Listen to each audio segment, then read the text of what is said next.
ඉංග්‍රීසි කතා කරන එක හරීම ලේසි කියලා ඔයා තේරුම් ගනි. අද පාඩම අවසානයේ තෙක් ඔයා රැඳිලා ඉන්න. ඔයා ඉංග්‍රීසි කතා කරන්න ඉගෙන ගන්න නම් හදන්නේ මේ වීඩියෝ සීරීස් එකත් එක්ක අද ඉඳන් ඔයා එකතු වෙන්න. හරි අපි ඉගෙන ගන්න හදන්නේ සාමාන්‍ය ජීවිතයේදී කතා වෙන එදිනෙදා ඕන වෙන ප්‍රායෝගික ඉංග්‍රීසි. දෙන්නෙක් අතර ඇති වෙන ඉතා සරල සංවාදයක්. අපි අද ඉගෙන ගමු. මේ ඉංග්‍රීසියට මේ පළවෙනි පාඩම.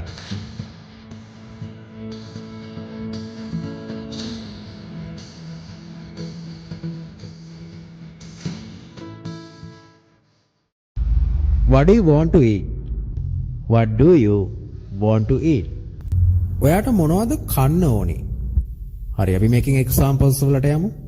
What do you want to get now? ඔයාට මොනවද දැනගන්න ඕනේ? What do you want to ask?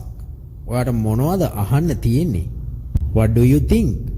ඔයා මොනවද හිතන්නේ? What do you want to eat? ඔයාට මොනවද කන්න ඕනේ? හරි අපි ආන්සර් එක බලමු. I want to eat burger.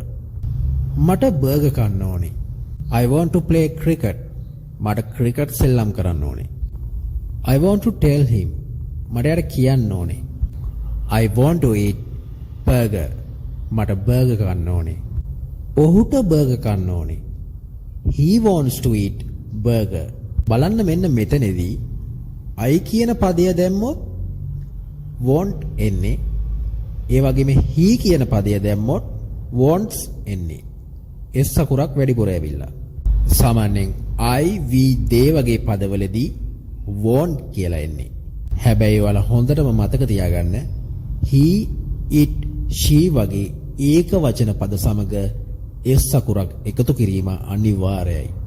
She wants to eat burger. ඇයට බර්ගර් කන්න ඕනේ. I want to eat burger. මට බර්ගර් කන්න ඕනේ. හරි ඊළඟට මේ යාළුවා අහනවා Why do you like burger? ඇයි ඔයා බර්ගර් කන්න කැමති? ඇයි ඔයා බර්ගර් වලට කැමති? Why do you like him? ඇයි ඔයා ඔහුට කැමති? Why do you like her? ඇයි ඔයා ඇයට කැමති? Why do you like me? ඇයි ඔයා මට කැමති? Why do you like burger? ඇයි ඔයා බර්ගර් වලට කැමති? හරි ආන්සර් එක බලමු. Burger are very tasty. So I like. Burger are very tasty. So I like. Burger මාරම රසයි.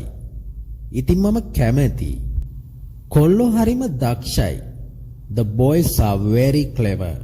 යාළුවෝ හරිම නරකයි. The friends are very bad. ඒවා හරිම සුවඳයි. They are very fragrant. බලන්න මෙතන ඒවා කිව්වහම ගොඩක්. ඒ කියන්නේ බහු වචන. හැබැයි ඒක වචනයක් එක්ක. ඔයාලා දන්නවා අපි යොදන්නේ is එක.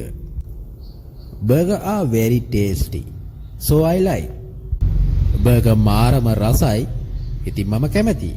So කියන්නේ ඉතින් කියන එක. So I like.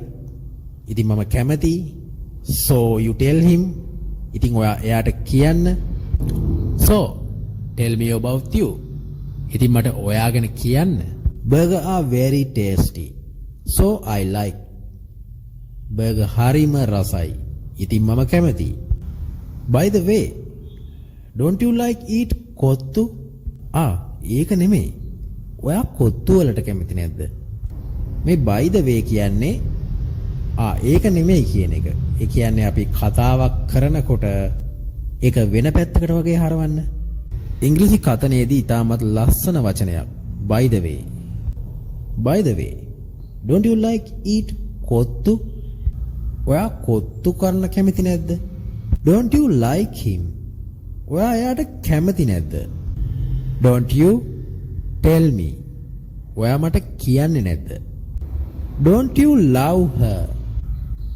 ඔයා එයාට ආදරේ නැද්ද? By the way, don't you like eat kottu? ඒක නෙමෙයි. ඔයා කොත්තු කන්න කැමති නැද්ද? හරි ඊළඟට මේ යාළුවා කියනවා I think those are not good for our health. මම හිතන්නේ ඒවා අපේ සෞඛ්‍යයට එච්චර හිතකර නැහැ. I think he is not good for you.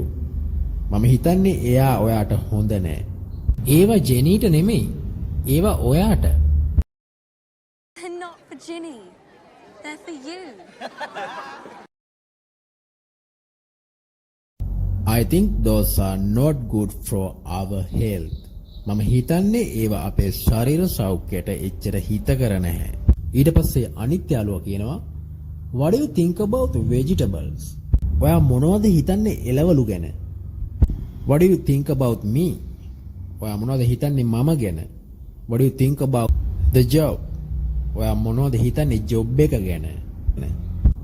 What do you think about? ඔයා මොනවද හිතන්නේ? What do you think about vegetables?